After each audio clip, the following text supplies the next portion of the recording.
आदरणीय मजदूर भाइयों, अभी 5 मिनट पहले मेरी बात हमारे आदरणीय राष्ट्रीय प्रभारी श्री मनोरंजन जी से हुई। वो अपनी मेहनत पर खरे उतर रहे हैं, दिन रात मेहनत कर रहे हैं और मैं उनके मेहनत को सलाम करता हूं। वही एक शख्स हैं जो हमारे यूनियन को एक ऐसे दिशा दे रहे हैं जो इतिहास में बहुत ही कम लोग ऐसे दिशा दिए हैं। हम आज़ादी की लड़ाई लड़ रहे हैं, दूसरी आज़ादी की लड़ाई। क्योंकि हमारे माल गोदामों में जब आप विज़िट करिएगा तो देखिएगा कि मजदूरों का स्थिति बड़ा ही दयनीय है। उनके परिवार की स्थिति बड़ा ही दर्दनाक है, बड़ा ही दयनीय है। उनके बच्चे स्कूल भी नहीं जाते हैं और हम जानते हैं कि जो बच्चे आज स्कूल नहीं जा रहे हैं, जब वो बड़े हो जाएंगे तो हमारा देश का इलिटरेसी रेट बहुत कम होगा और वो डाटा पूरे विश्व में जाएगी। तो बच्चों का स्थिति भी दयनीय है। इन सारे चीज़ों को इवालुएट करने के बाद जो कार्य हमारे संघ के राष्ट्रीय प्रभारी मनोरंजन जी कर रहे हैं वह वास्तव में सराहनीय है और उनका साथ हमें तन मन धन से देना है। क्योंकि हमारी एक बहन उनसे बात की तो उन्होंने बताया कि हमें अक्टूबर तक सारे काम को संपन्न कर देना है, क्योंकि आने वाले समय में इलेक्शन आ रहे हैं और इलेक्शन आने से पहले हम जानते हैं कि आचार संहिता लग जाती है और आचार संहिता में कोई भी पदाधिकारी ऐसे वैसे काम को अंजाम नहीं देते हैं जो किया जाना चाहिए। तो आचार संहिता लागू होने से पहले मैं निवेदन करूंगा सभी मजदूर भाइयों से, एंसेलरियों से, सरदारों से, मुंशियों से कि वे अपना क्यूआर कार्ड का ई श्रम कार्ड के साथ लिंक करा दें। ये मेरा निर्देश नहीं है, ये हमारे महामहिम अरुण कुमार जी का भी निर्देश नहीं है, ये हमारे राष्ट्रीय प्रभारी जी का भी निर्देश नहीं है, ये निर्देश है भारत सरकार का। और जब भारत सरकार ने आपको एक निर्देश दिया है कि आप अपने क्यूआर कार्ड का ई श्रम कार्ड के साथ ठीक वैसा ही लिंक कर दें जैसा कि आपका आधार कार्ड ई श्रम कार्ड के साथ लिंक है, आपका पैन कार्ड ई श्रम कार्ड के साथ लिंक है, आपका बैंक अकाउंट ई श्रम कार्ड के साथ लिंक है। ये चौथा डॉक्यूमेंट होगा जिसका लिंक आप ई श्रम कार्ड के साथ करेंगे।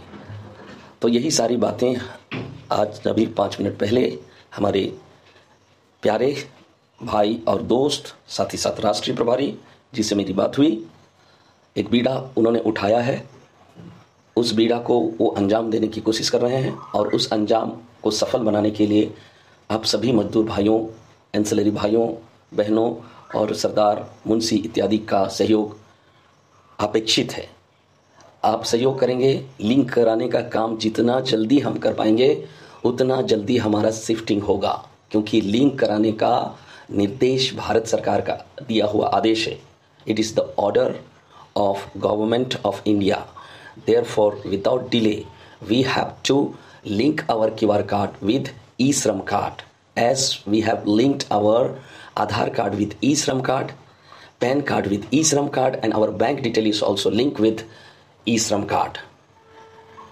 It is humble request to all my colleagues, dear friends, my sisters and my brothers, that this audio should be shared to all the members of Bharatiya Railway Mal Godam Shramik Sangh, so that they may get aware that what are the things going on in our union.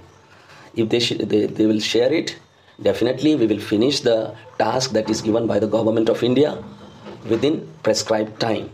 Some time is given that has to be considered in our mind, else the shifting will be very late. After election, maybe shifting will take place. Then that will be the blunder for us. Therefore, please make aware to the people of India, especially to the laborers of India, that they should complete the task immediately. You can contact me, those who are finding problem.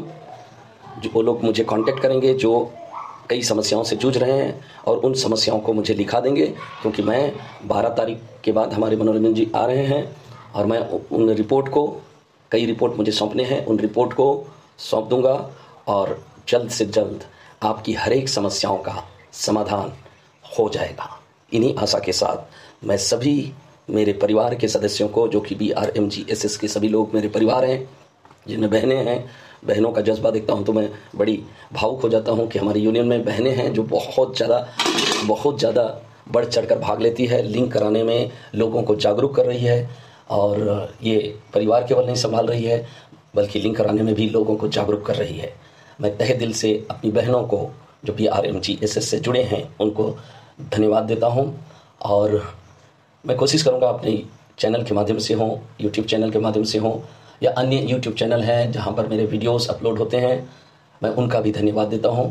शुक्रगुजार हूं कि आपने मेरी ईमानदारी को एक जगह दिया, और सचमुच में मैं इस जीवन में और मरते दम तक आप लोगों को आभार व्यक्त करता रहूँगा।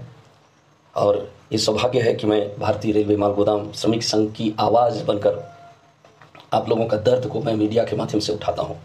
भारत सरकार का एक काम रह गया कि जो 12,000 करोड़ जो भारत सरकार ने हमें दी है, इमीडिएटली भारत सरकार को चाहिए कि वो सभी जोनल मैनेजर्स को फंड मुहैया करा दें, ताकि इम्प्लीमेंटेशन इंफ्रास्ट्रक्चर का इम्प्लीमेंटेशन के लिए उन्हें देरी ना हो। अगर इंफ्रास्ट्रक्चर में विलम्ब होगा तो शिफ्टिंग में विलम्ब होगा, इसलिए ये दोनों काम साथ साथ कराना जरूरी है। तो I would like to request to the government of India, especially the Secretary of the Railway, that he should give the guidelines to the all zonal managers that whatever policy is provided to the laborers of our railway mal godam, the infrastructure is necessary, because we can see when we visit to the railway mal godam, we can't see any kinds of good infrastructure. That has to be implemented immediately without delay. I would like to request all the secretaries of railways as well as ministers of railway that they should take consideration, humble consideration, to do the welfare to the people of railway mal godam. I hope that our government is also will initiate and complete the task that both of us together have been doing for the development of our country. It is ultimate, the development of our country. Our country must grow, and it must grow like other countries such as Japan, such as America, such as European countries, such as China, who is our neighboring country. They are more developed in technology, science and technology than India. Therefore, we have to focus in science and technology too, to develop the infrastructure of our wonderful platform that is called railway, Bharatiya Railway. Thank you everybody, and God bless you all.